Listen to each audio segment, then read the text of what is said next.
ছিলাম। এবারে আমরা যাব ইষ্ট প্রসঙ্গে। ইষ্ট প্রসঙ্গে যাওয়ার আগে দুটা কথা না বললে নয়। বয়সে অত্যন্ত নবীন আমাদের কাছে, কিন্তু যোগ্যতায় হোক সাধনায় হোক তিনি কিন্তু প্রবীণ ব্যক্তির মতো। আজ যার আচার্যদেবের ছত্রছায়ায় বা দৃষ্টিতে যে ঘোরাঘুরি করছে, তিনি আমাদের প্রত্যেকেরই কারো স্নেহের, কারো ভালোবাসার, কারো বা শ্রদ্ধার একটা মাত্র নাম। আমার অত্যন্ত স্নেহের, ভালো লাগার শুভদীপ মান্না, সৎসঙ্গ বিহার নবদ্বীপ। সৎসঙ্গ বিহার নবদ্বীপ থেকে শুভদীপ মান্না এখন ইষ্ট প্রসঙ্গ করবেন। আমরা সবাই অধীর আগ্রহে আছি ইষ্ট প্রসঙ্গ শোনার জন্য। শুভদীপ, আমার কথা শোনা যাচ্ছে? হ্যাঁ, শোনা যাচ্ছে। আর সময় তো জানো, সেই মোতাবেক ব্রেক করবে। জয় গুরু, সবাইকে জয় জয় গুরু। গুরু। আজকে অনেকদিন পরেতে আবার নবদ্বীপেতে বলার সুযোগ হলো। আমি সকলকে আমার অন্তঃস্থল থেকে রাজনন্দিত জয়গুরু জানাই। এবং আমাদের শ্রদ্ধেয় অখিলদা অনেক কিছু বললেন যে এরকম যোগ্যতায় হয়তো তারা অনেক বেশি আমাদের থেকে অনেক নবীন, কিন্তু যোগ্যতায় প্রবীণ। সেরকম কোনো কিছু না। কেননা ঠাকুরকে ধরে আমরা প্রত্যেকেই কিন্তু বড় হতে পারি, বড় হই। ঠাকুর আমাদের সবাইকে বড় করে দেন।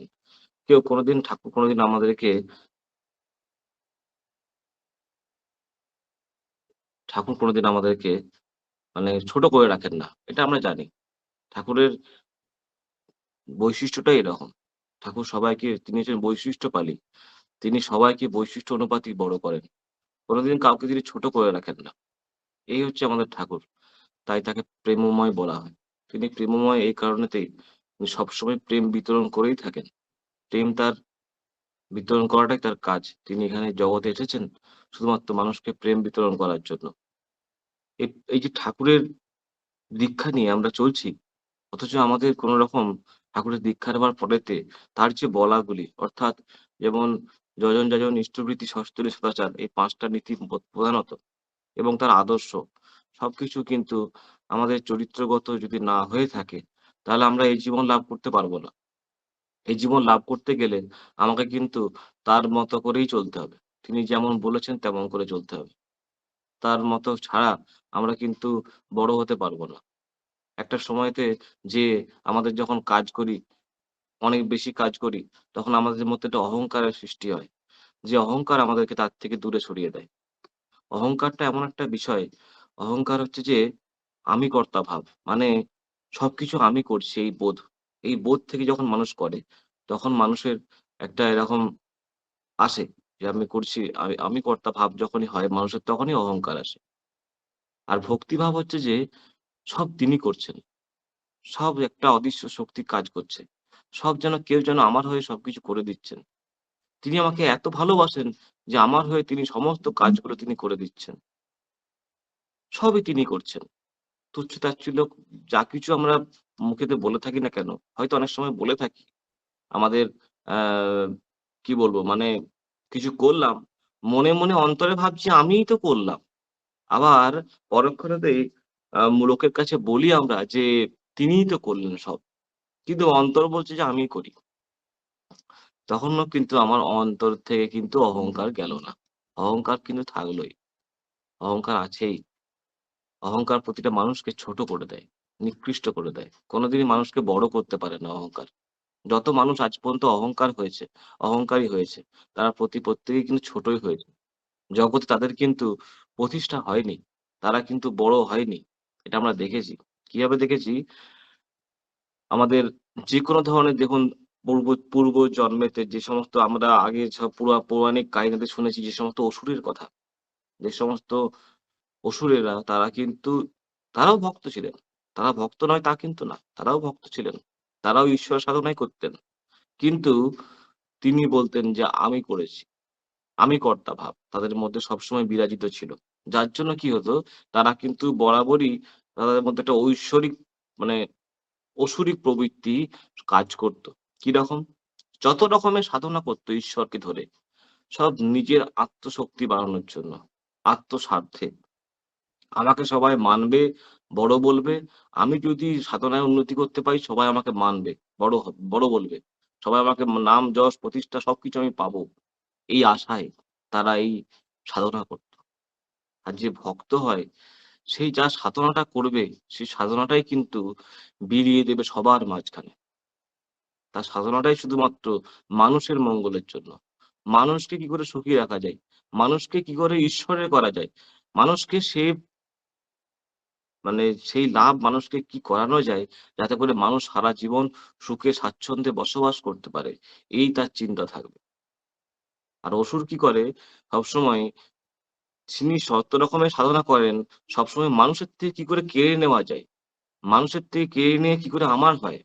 কি করে আমি বড় হতে পারি? কি করে আমার সমস্ত রকম প্রতিপত্তি হতে পারে? কি করে আমার নাম যশ হবে? এই তার চিন্তা ভাবনা। এই হচ্ছে আমাদের অসুরের সঙ্গে আমাদের তফাৎ। যেকোনো মানুষ বলেন, যেকোনো ভক্ত বলেন, যেকোনো মানুষ বলেন সবার সঙ্গে তফাৎ। অসুর হচ্ছে এরকমই। আমাদের ক্ষেত্রে কি হয়? এই অহংকার আর ভক্তি এই দুটো জিনিস আমাদের এমনভাবে কাজ করে, যেমন ধরুন একটা গাছকে যদি কেটে দেওয়া হয়, ছেঁটে দেওয়া হয়, দেখবেন পাশ থেকে অনেক গাছপালা বের হয়। মেইন যে গাছপালা, মেইন যে ডালটা থাকে সেটাও যেমন বের হয়, সেটাও যেমন বাড়তে থাকে, এদিক থেকে পাশের থেকে অনেক ডালপালা বেড়ে সেটাকে আরো আবৃত করতে থাকে।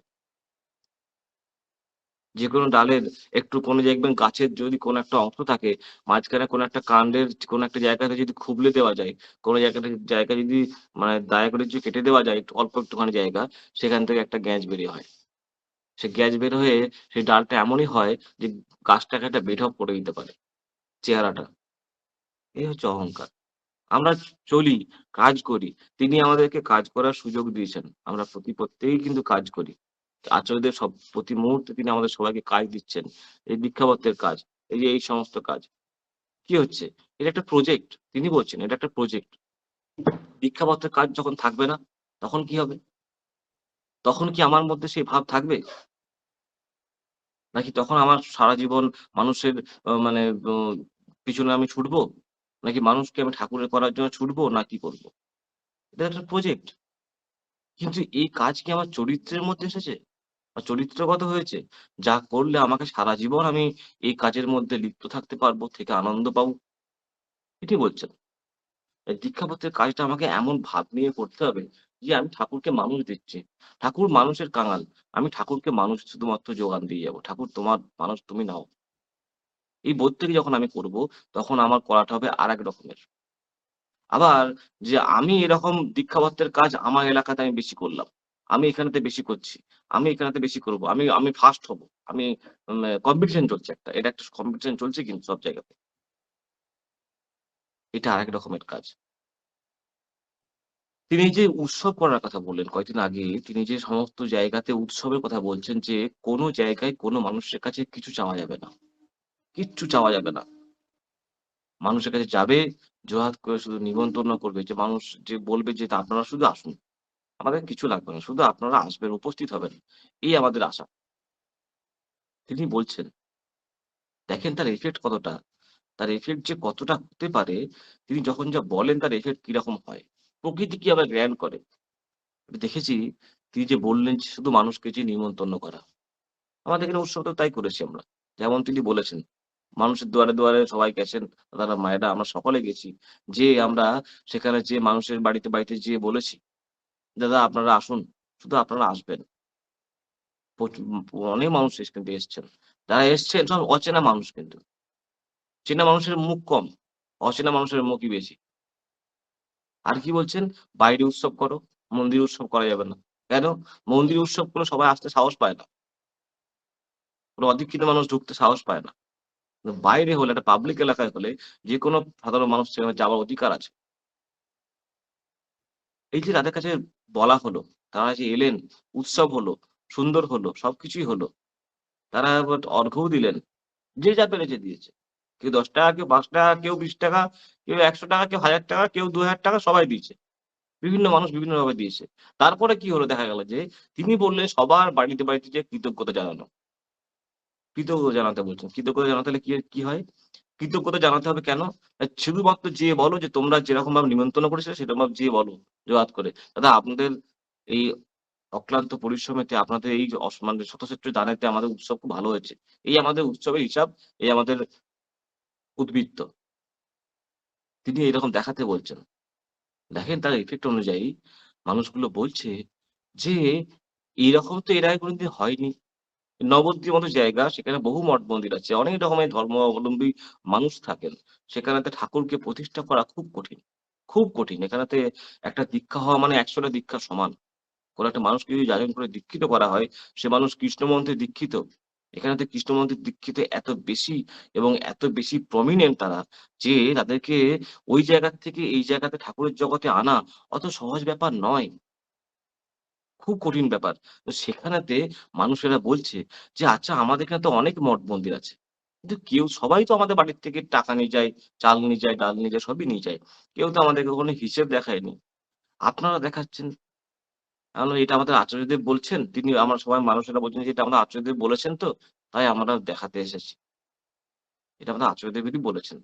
তারা বলছেন যে, "আপনাদের আচার্যদেব এত সুন্দর, আপনাদের আচার্যদেবের এত সুন্দর মানসিকতা যে আমরা কিছুই তো করিনি। আমরা তো টাকা দিইওনি কেউ হয়তো ৳১০-৳২০ দিয়েছি। এতে আর কি হয়?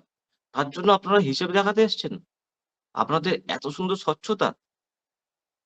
তারা বলছে অদীক্ষিত মানুষ যারা কৃষ্ণ মন্ত্রে দীক্ষিত, তারা বলছেন এই কথা। এই এই পরিবেশ থেকে এরকম কথা উঠে আসছে। এবং এমন মানুষ বলছেন যে, যদি দীক্ষা যদি নিতেই হয়, তো সৎসঙ্গেরই দীক্ষা নেব। আপনাদের স্বচ্ছতা দেখে, আপনাদের এই মানসিকতা দেখে আমি অবাক হয়ে গেলাম। যে আপনারা কি পারেন না। আর আপনাদের মাত্র একদিনের উৎসব, এত খরচ। একটা মাত্র মাঠেতে সারাদিন কয়েকদিন ধরে প্যান্ডেল হচ্ছে। একদিনে মাত্র সকাল থেকে সন্ধ্যা পর্যন্ত হয়ে গেল ব্যাস শেষ। আপনাদের সব উৎসব শেষ। একদিনে মাত্র প্রোগ্রাম। আর আমাদের এখানে তো ৩ দিন, ৪ দিন, ৫ দিন, ১০ দিন করে হয়। কিন্তু আপনাদের এখানে মাত্র একদিনের ব্যাপার তাতেই এরকম অবস্থা। তারা বলছেন।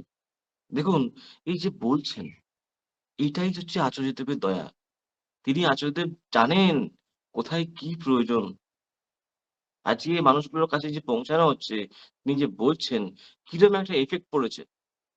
নবদ্বীপের মতো জায়গাতে টাউনশিপের মধ্যে একটা উৎসব হচ্ছে। একটা বড় টাউনশিপের মধ্যে মাঝখানে মিডল পয়েন্টেতে উৎসব হলো এবারেতে। যেই একটা মাঠে উৎসব হলো। একদম মিডল পয়েন্টেতে। সেখানেতে উৎসব যে হলো, উৎসব হওয়ার পরেতে সব মানুষগুলোর মধ্যে একটা মুখের মধ্যে একটা কথা লেগে আছে। সেটি ঠাকুর অনুকূলচন্দ্র আর সৎসঙ্গ। যা কিন্তু মানুষের মনের মধ্যে দাগ কেটেছে। এই যে দাগ কাটা, এরকম আমরা সকলেই করতে পারি কিন্তু। সামগ্রিকভাবে যেমন করতে পারি, এমনি সকলেই নিজেরাও করতে পারি। একটি মা আ আমাদের তপন বা তার এলাকার পাশাপাশি কোনো একটা জায়গাতে একটি মা, আমি গল্পটা আগেও বলেছি। আমার এই গল্পটা খুব দাগ কেটেছে মনের মধ্যে। তিনি গেছেন। এটা কিন্তু কোনো মিরাকেল নয়।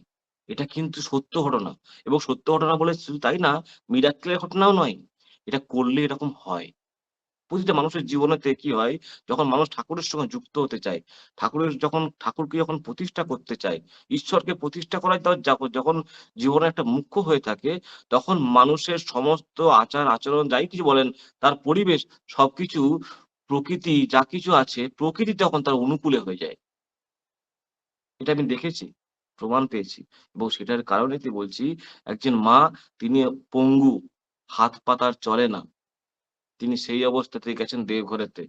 ঠাকুরের আমাদের আচার্যদেবের কাছে যেয়ে বলছেন, "বাবা সবাই দীক্ষাবদ্ধের কাজে বেরোচ্ছে, আমি বেরোতে পারছি না। আমার খুব কষ্ট হচ্ছে। আমাকে দয়া করে আপনি রক্ষা করেন।" আচার্যদেবকে যেয়ে বললেন। আচার্যদেব চুপচাপ কিছুক্ষণ তাকিয়ে রইলেন। তাকিয়ে থাকার পরে বললেন যে, "এরকম ভাব আপনি ঘরে বসেই বলবেন। বাড়ির সামনে বসবেন, আর যেই বাড়ির সামনে দিয়ে যাবে তাকেই আপনি ঠাকুরের কথা বলবেন।" বলল, "আগে বাবা ঠিক আছে।" তো সে কি করত? ওখানে বসেই সে ঠাকুরের কথা বলত। রাস্তা দিয়ে যেই যেত তাকেই ঠাকুরের কথা বলত। সে দীক্ষিত হোক, অদীক্ষিত হোক। এই বলতে মায়ের মধ্যে কিন্তু একটা শক্তি এলো। কিরকম যেন শক্তি এলো। আর রোজ ঠাকুরকে ডাকতো, "ঠাকুর আমি যেন তোমার কথা যেন মানুষকে শোনাতেই পারি।"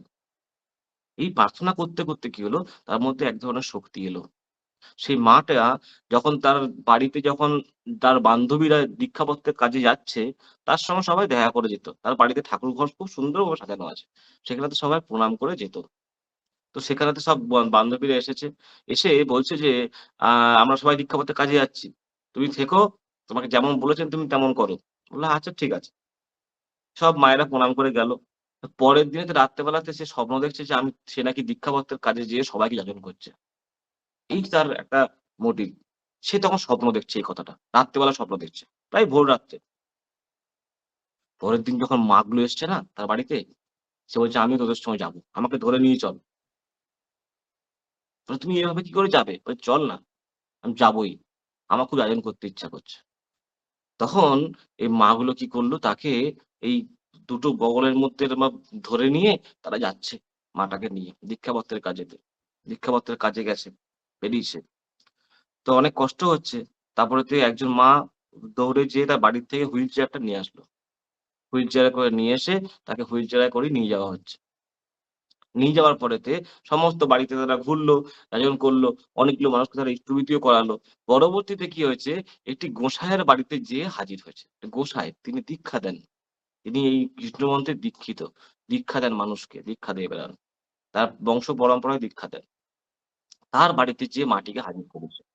হাজির করানোর পরেতে কি করেছে, মাটিকে বসিয়ে দিয়েছে। বসিয়ে দেওয়ার পরে বলেছে, "এবার তুমি যাজন করো।" আর ওই যে দাদা কি বলবেন তাড়াতাড়ি বলেন, "আমার কাজ আছে।" দিয়ে সে তাড়া দিচ্ছে। সে তো বুঝতে পেরেছে যে কি বলতে এসছে এরা। সে কিন্তু একসময় দীক্ষা নিয়েছিল। কিন্তু সে কিছু করে না, সেই দাদা। তো যাই হোক, তার বাড়িতে গেল, যেয়ে তাকে যাজন করছে। যাজন করতে, করতে কিছুক্ষণ পরে সে দাদাটাকে তাকে সবসময়তে হারিয়ে দিচ্ছে। তিনি মাটি যা বলছেন তাকে কিন্তু সব অবস্থাতে হারিয়ে দিচ্ছেন। যখন তিনি হেরে যাচ্ছেন, তখন তিনি চোখ বন্ধ করে কাঁদছেন আর ঠাকুরকে যাচ্ছেন, "ঠাকুর, আমার এরকম আমি অধম হয়ে গেলাম। আজকে কষ্ট করে বেরোলাম। আর আজকে মানুষ আমার কথা শুনছেই না। তুমি দয়া করে আমাকে রক্ষা করো ঠাকুর।" এই বলতে, বলতে শেষে আচার্যদেবের কথা মনে করলেন। আচার্যদেবকে বললেন, "দাদা, তুমি আমাকে রক্ষা করো দাদা। আমার বাঁচার মতো কেউ নাই। এই লোকটাকে আমি যদি না করতে পারি, আমার জীবনে তার দীক্ষাপত্রের কাজে বেরোনো হবে না।" এই বলে সেই মাটি কিন্তু আচার্যদেবের কাছে প্রার্থনা করছেন, চোখ বন্ধ করে কাঁদছেন আর প্রার্থনা করছেন। কিছুক্ষণ পরেতে তিনি নাম করতে থাকলেন। নাম করতে, করতে সেই কেউ কিন্তু ওঠে নাই।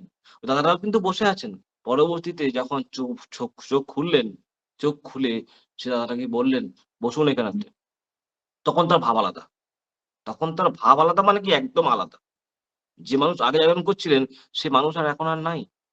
সম্পূর্ণ আলাদা তার মধ্যে। তার মধ্যে কোথা থেকে যেন এক গাদি শক্তি চলে এসছে। সেই মা তখন তাকে রোয়াব দেখিয়ে এমনভাবে তাকে আলোচনা করতে শুরু করলেন, এমন তাকে যাজন করতে শুরু করলেন, সেই দাদাটি আস্তে, আস্তে করে সংকুচিত হতে থাকলো। যে দাদা আগে বুক ফুলিয়ে তাকে প্রতিটা কথায় হারিয়ে দিচ্ছিলেন, সেই দাদা আস্তে, আস্তে করে সংকুচিত হতে থাকলেন। সংকুচিত হতে, হতে আস্তে, আস্তে বসে পড়লেন চুপচাপ। বসে পড়ে কিছুক্ষণ পরে জোড়হাত করে তার সামনে নতজানু হয়ে বলছে যে, "মা আমাকে বলো কি করতে হবে? আর বলো না। আমার আর শুনতে ভালো লাগছে না। আমি কেঁদে ফেলবো। তুমি আমাকে বলো কি করতে হবে আমাকে? আমি তাই করব।" সে তার কথা শুনল এবং শুনে শুধু তাই না, শুনে সে তার কথা অনুযায়ী সে যা, যা বলেছে তাই, তাই সে করেছে। এখনো পালন করে সে। কি হলো জানেন? সেই মাটি যখন যাজন করছিলেন, তখন বলতে, বলতে বলছেন, "আপনি না গুরু হয়েছেন? আপনি কিসের গুরু? আপনি তো ১ম বউটাকে মেরে দিয়ে ২য় বিয়ে করেছেন। আপনি গুরু? গুরু কখনো কাউকে মারে নাকি? আপনি তো মেরেছেন, জেলও খেটেছেন। গুরু কখনো এরকম করে নাকি? গুরু তো পাশবিক হয় না। গুরু তো প্রেমময় হয়। আমাদের গুরু তো প্রেমময়। আপনার মতো তো নন। কাউকে মেরেছেন তিনি, জেল খেটেছেন তিনি, এরকম তো নন তিনি। আপনি তো কথায়, কথায় রেগে যান। মানুষকে তো কুকথা সুকথা শোনান। আপনার বাড়ির সামনে দিয়ে যে যায় তাকেই তো আপনি খারাপ কথা বলেন। আপনাকে যে ছুঁয়ে দেয় তাকে তো আপনি তার অবস্থা খারাপ করে দেন। তাকে তো আপনি একদম নিচুতে নামিয়ে দেন। তাহলে আপনি কিসের গুরু? এই বলার পরেতে সেই দাদাটা চুপ হয়ে গেছেন। সত্য ঘটনা যে সেই দাদাটা তাই করেন। ওই মাটা যা, যা বলছেন তাই, তাই তিনি করেন। যখন তাকে জিজ্ঞাসা করছে, সব মাগুলো তুমি কি করে জানলে? বলে, তা তো জানি না আমি। আমি দাদাকে ডাকলাম, আর আমি ঠাকুরকে ডাকলাম, ঠাকুর আমাকে রক্ষা করো। দাদাকেও বললাম, দাদা আমাকে রক্ষা করো, আমাকে নাহলে তুমি না বাঁচালে কেউ বাঁচাবার আর কেউ নাই। জানি না কোত্থেকে আমার কথাগুলো চলে এলো। আমার বলতে ইচ্ছে করলো, আমি বলে দিলাম। সেই মাটি এরকম করে দীক্ষাপত্রের কাজে রোজ বের হই। রোজ বের হয়। তাকে যাজন করতে দেয়। সে খুব সুন্দর করে যাজন করে। রোজ যাবার আগে নাম করে যায়। খুব করে নাম করে যায়। করার পরে কিছুদিন যাওয়ার পরেতে তার হুইল চেয়ার আর লাগেও না কিন্তু। সে মাগুলোকে যেরকম ১ম দিনে মানে কোলে করে নিয়ে যাচ্ছিল হাত ধরে, ধরে, সে হাত ধরে, ধরে আস্তে, আস্তে যেতে থাকলো। কিছুদিন যাওয়ার পরেতে তার পায়েতে শক্তি চলে এলো। তার পাগুলো সেন্স করতে শুরু করলো। কিছুদিন যাওয়ার পরেতে তার পাগুলোতে আস্তে, আস্তে সে যেতে পারছে। একটা ক্র্যাচার দেওয়া হয়েছে, সে ক্র্যাচারের মধ্যে হাত দিয়ে, দিয়ে সে হাঁটছে। তার পরের বারে যখন সে দেওঘরে গেল, দেওঘরে যেয়ে সে আচার্যদেবের কাছে যখন দাঁড়ালো, একদম স্টিল স্ট্রং, কোনো সাপোর্ট লাগেনি। একদম সে সোজাভাবে যেয়ে আচার্যদেবের সামনে দাঁড়িয়েছেন। আচার্যদেব হাঁ হয়ে গেছেন, তাকিয়ে আছেন অনেকক্ষণ ধরে। দেখছেন আর হাসছেন। মাকে জিজ্ঞাসা করলেন, "কি মা কেমন আছেন?" বলল, "আগে আপনার দয়ায় খুব ভালো আছি। আপনি সেদিন রক্ষা না করলে কেউ রক্ষা করতে পারত না।" এই কথাটি বলার সঙ্গে, সঙ্গে আচার্যদেব বলছেন, "সব তাঁর দয়া। সব তিনি করেন।" ধরা দিলেন না কিন্তু। জানেন তিনি কি হয়েছে না হয়েছে। আমরা হলে কি বলতাম, "কোথাকার কি? কি বলছেন? কোথা থেকে কি বলছেন? আমি তো বুঝতে পারছি না কিছু।" বলতাম। তিনি বললেন যে, "সব তাঁর দয়া। তিনিই সবকিছু করেন।" তার মানে তার সব জানা। ধরা দিয়েও ধরা দিলেন না। এই হচ্ছেন তিনি। আর তিনি যা, যা বলেন তার বাইরে যদি আমাদের যাবার ইচ্ছা হয়, সবথেকে বেশি দুঃখটা আমাদেরই হবে। আর কিছু না।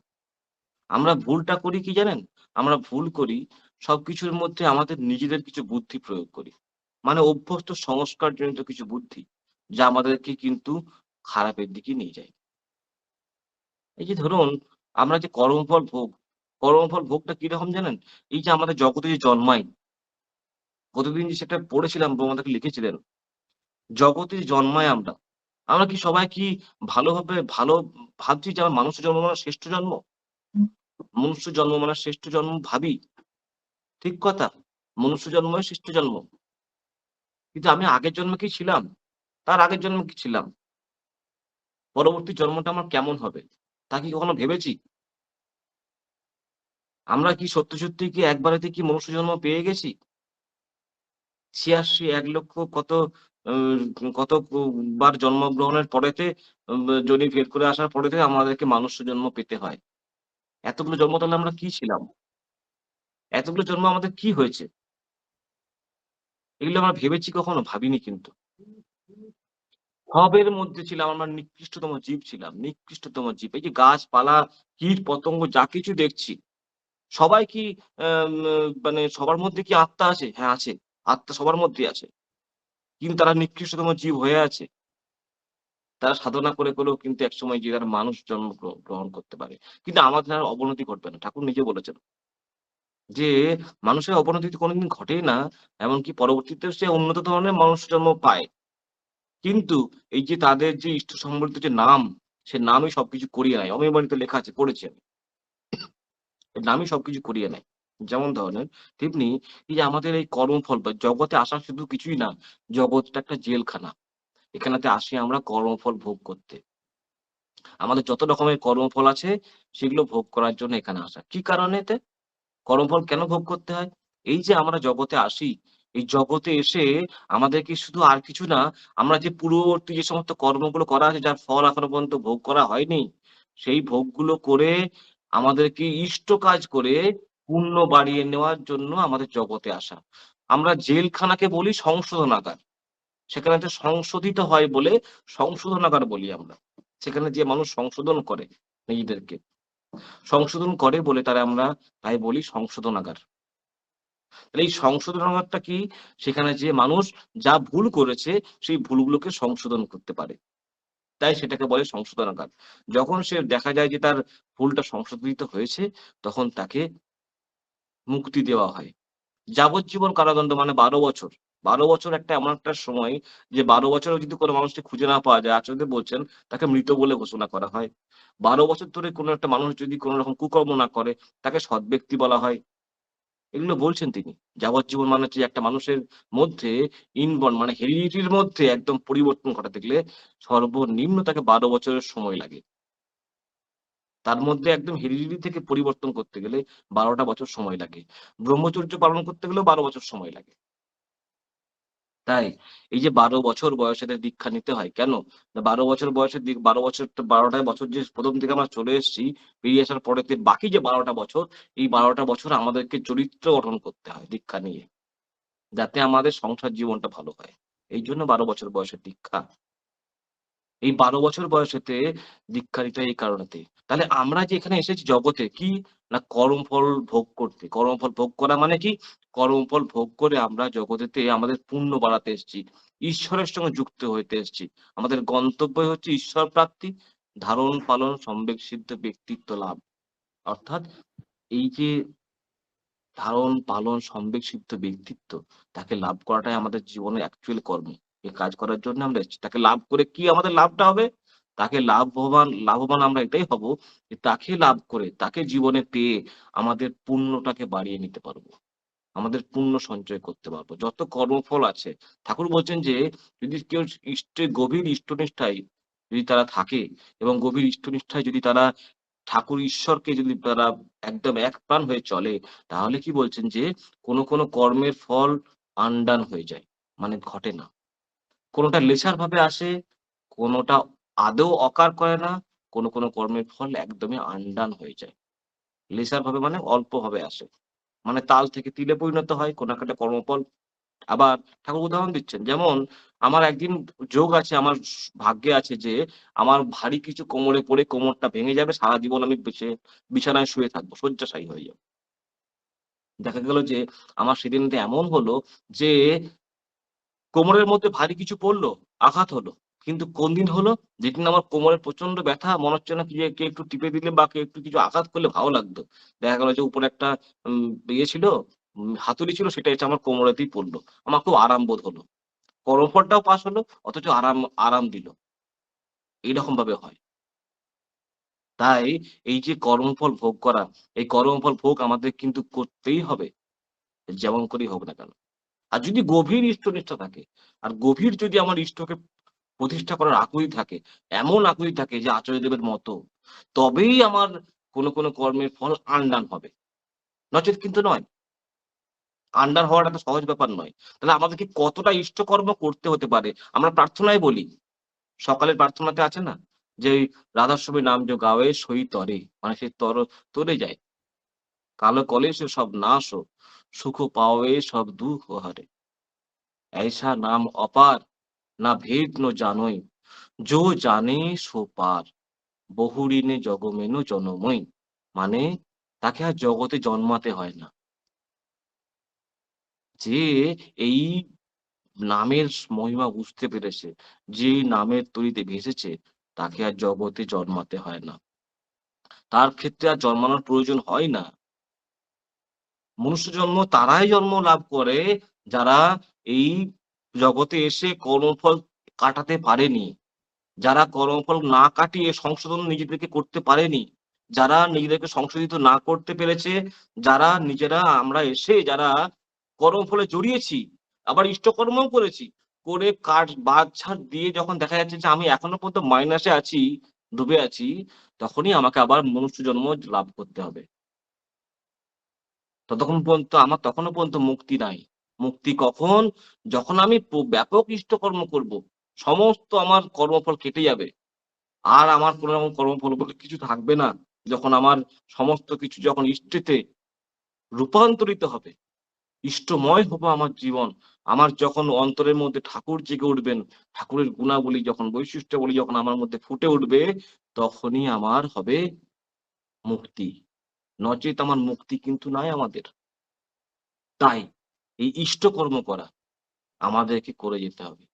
ইষ্টকর্ম যদি আমরা না করি, তাহলে আমাদের জগৎ থেকে মুক্তি নাই। কোনদিনই মুক্তি পাবো না। এটা সত্য কথা, বাস্তব কথা।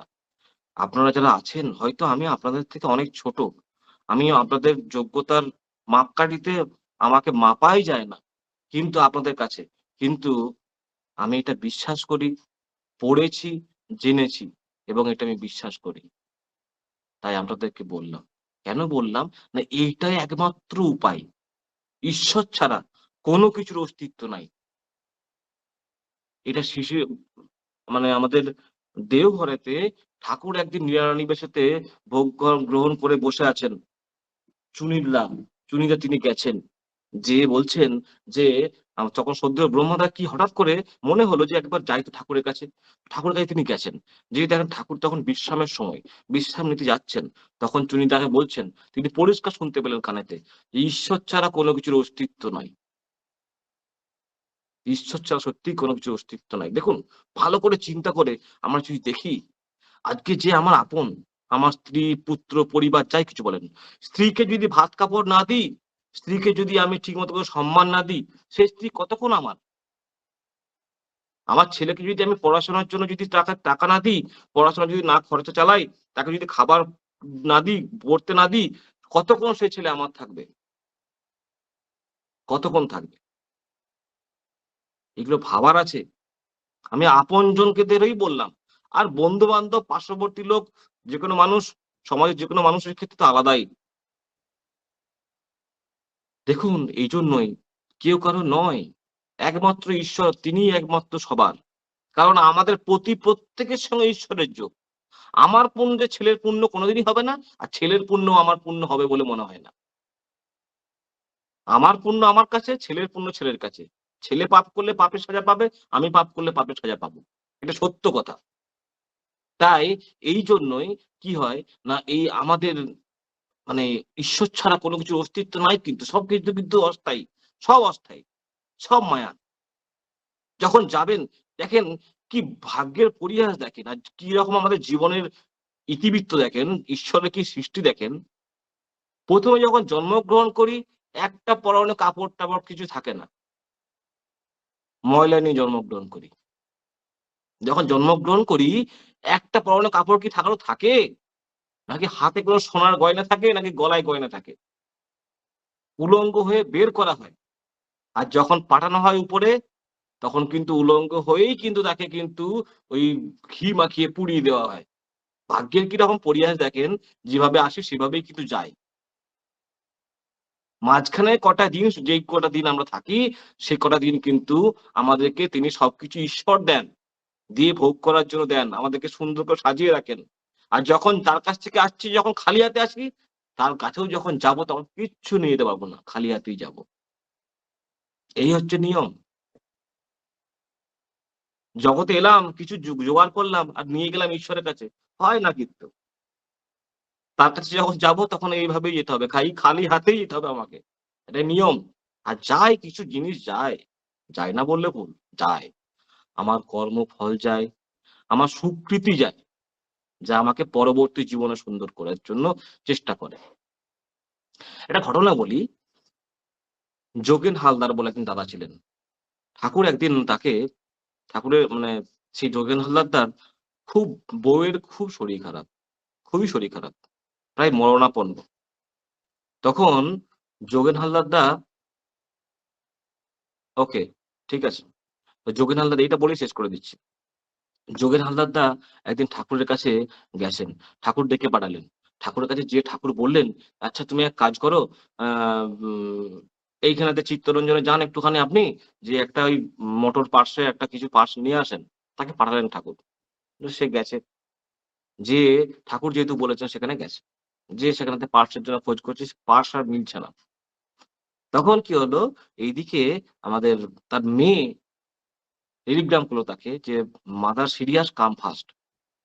বাবাকে আসার জন্য বলল। সে কি করল? ওখানে সবকিছু ছেড়ে দিয়ে চলে এলো। ছেড়ে দিয়ে চলে এলো এখানেতে, এসে দেখে তার বউ এরকম খুব মরণাপন্ন অবস্থা।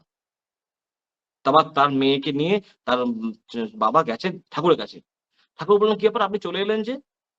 বলে, "আগে আপনার বৌমার খুব শরীরটা খারাপ। আমি ওইজন্য চলে এলাম। মেয়ে টেলিগ্রাম করেছিল যে মাদার সিরিয়াস কাম ফাস্ট আমি ওইজন্য চলে এসেছি।" বলে যে, "আপনাকে পাঠিয়েছে কে?" "আপনার মেয়ে তো আপনাকে পাঠায়নি।" "পাঠিয়েছি তো আমি।"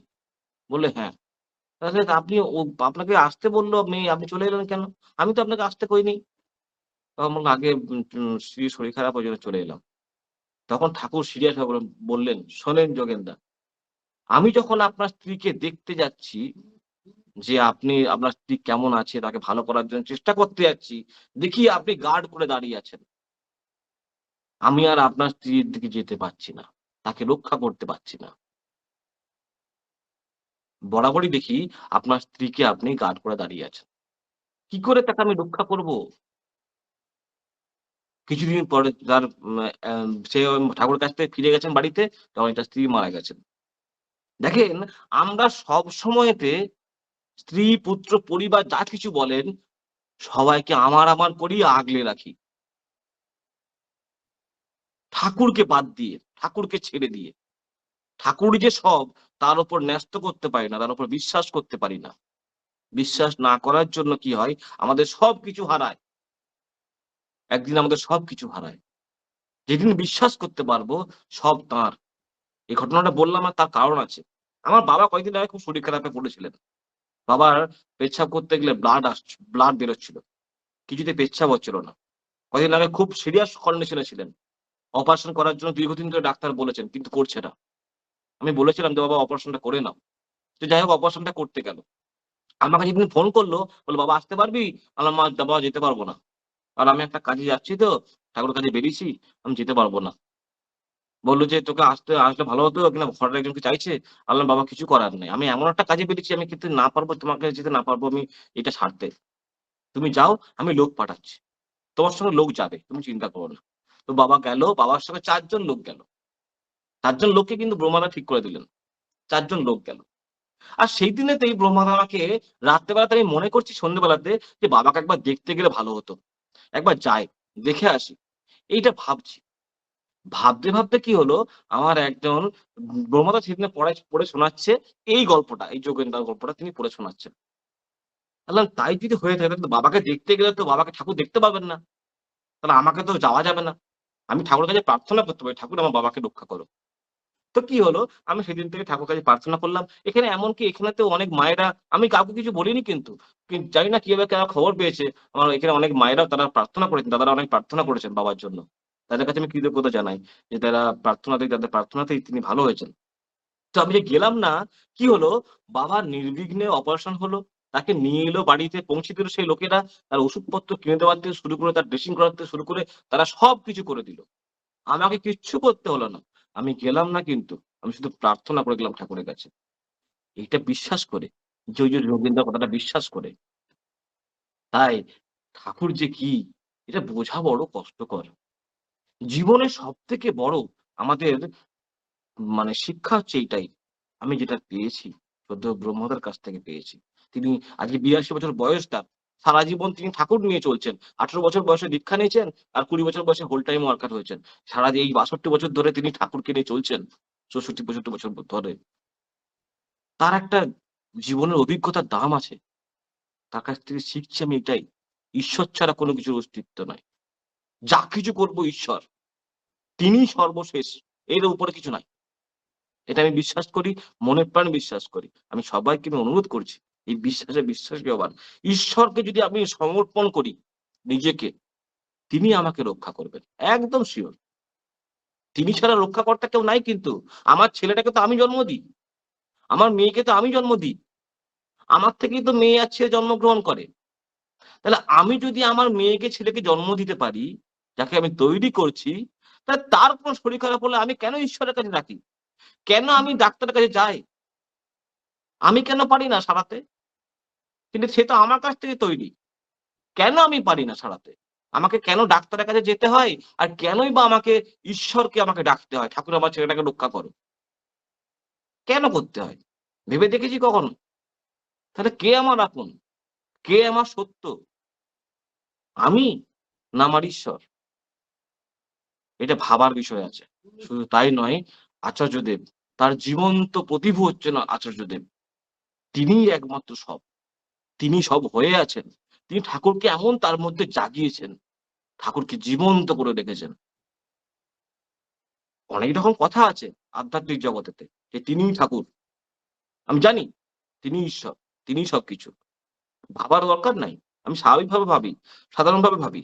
তিনি একজন মানুষ, এমনই মানুষ যে তিনি সর্বশ্রেষ্ঠ মানুষ এই কারণেতেই তিনি তার মধ্যে ঠাকুরকে এমনভাবে জাগিয়ে রেখেছেন যে ঠাকুর ছাড়া তার জগতে কেউ নাই। তার ছেলেকেও তিনি বলছেন যে, "আমার থেকে তুই ঠাকুরকে বেশি করে ভালোবাস। আমাকে ভালোবাসার দরকার নেই।"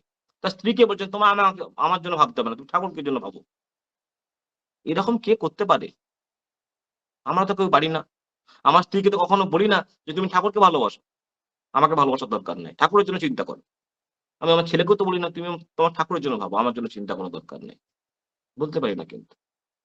বলতে পারাটাই সাধনা। যাই হোক, অনেক সময় নিয়ে নিলাম। এটা ভাবার বিষয় আছে। তাই আমাদের সহজতম পন্থা হচ্ছে আচার্যদেব তিনি দেওঘরেতে থাকেন। কোন সমস্যা হলে আমরা তার কাছে যেয়ে নিবেদন তো করি। কখনো কি ভেবে দেখেছি? তার কাছে নিবেদন করতে যাই আমাদের স্বার্থের জন্য। আমাদের কি প্রয়োজন স্বার্থ পূরণের জন্য তার কাছে আমরা নিবেদন করতে যাই। কখনো কি গেছি তার কাছে? "তুমি কেমন আছো?" জিজ্ঞাসা করতে? তোমাকে এমনি দেখতে এলাম। দেখতে বা তোমাকে এমনি তোমার সঙ্গে এমনি সঙ্গ করতে এলাম। সঙ্গ করতে। এমনি ক্যাজুয়ালি। কখনো কি গেছি? চেষ্টা করবেন যাবার। আমরা যেমন যাচ্ছি এখন নবদ্বীপ মন্দির থেকে প্রতি মাসে আমরা দেওঘর যাই। নতুন, নতুন মানুষগুলোকে নিয়ে। গতবারে আমরা ৪১ জন গেছিলাম। এবারেতে প্রায় ৭৫ জনের নামের লিস্ট হয়ে গেছিল। কিন্তু বুকিং পাইনি। মাত্র ৬৫ জনের বুকিং করা গেছে। বাকি আর বুকিং করা যায়নি।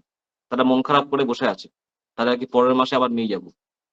এভাবে প্রতি মাসে আমরা দেওঘরে যাচ্ছি এখন। শুধু কিছুই না, কোন নিবেদন নাই। শুধু আচার্যদেবের সঙ্গ করার জন্য যাচ্ছি। আর এত আনন্দ যে বলে বোঝানো যাবে না। আপনারাও করতে পারেন।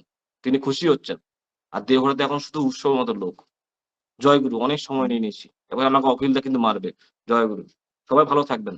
বন্দে পুরুষোত্তম। জয়গুরু শুভদীপ। প্রচলিত একটা প্রবাদ আছে, বৃক্ষ তোমার কি নাম, ফলে পরিচয়। আর সেই বৃক্ষ যদি যথোপযুক্ত নার্সিং পায়, ভালো মাটি, ভালো সার, জল ইত্যাদি সব মিলে যদি সেই বৃক্ষ যদি উপাদেয় জিনিসগুলি পায়, তাহলে সেই বৃক্ষ কিন্তু অটোমেটিক্যালি কিন্তু আহ সমাজের কাজে, দেশের কাজে সেই বৃক্ষের যে গুণাবলী সে কিন্তু বিতরণ করতে পারে। ঠিক তেমনি শুভদীপ, মানে যার পরশে, শুদ্ধ ব্রহ্মতার কথা বলতে চাইছি আমি, যার পরশে সে দিন দিন ইষ্টমুখী হওয়ার যে একটা উত্তরণ তার যে হচ্ছে, তার কথাবার্তায় কিন্তু ওই যেটা বলছিলাম যে সেই বৃক্ষ যদি উপযুক্ত মাটি পায়, সার পায়, জল পায়, এখানে শুদ্ধ ব্রহ্মদার আশ্রয়ে, ব্রহ্মদার নার্সিংয়ে আজ কিন্তু শুভদীপের উত্তরণ ইষ্টমাফিক চেতনার, যা প্রত্যেকে আপনার শুনে তো মুগ্ধ হলামই আমরা। আমি তো মুগ্ধ হচ্ছি, আপনারা বোধ করি মুগ্ধ হচ্ছেন। শুভদীপ প্রথমে শুরু করলো যে ইষ্টকর্মের বাস্তবিক মনোভাব কিরকম হওয়া উচিত, তার বাস্তব উপমা স্বরূপ দেবত্ব, অসুরত্ব, অর্থাৎ অহংকার ভক্তির যে এই যে খেলা, এই খেলার যে বিভিন্ন বৈশিষ্ট্যের যে উপমা টেনে একটি গল্প করার মতো সুন্দর ছক হিসেবে তিনি আমাদেরকে মানে উদ্বুদ্ধ করলেন।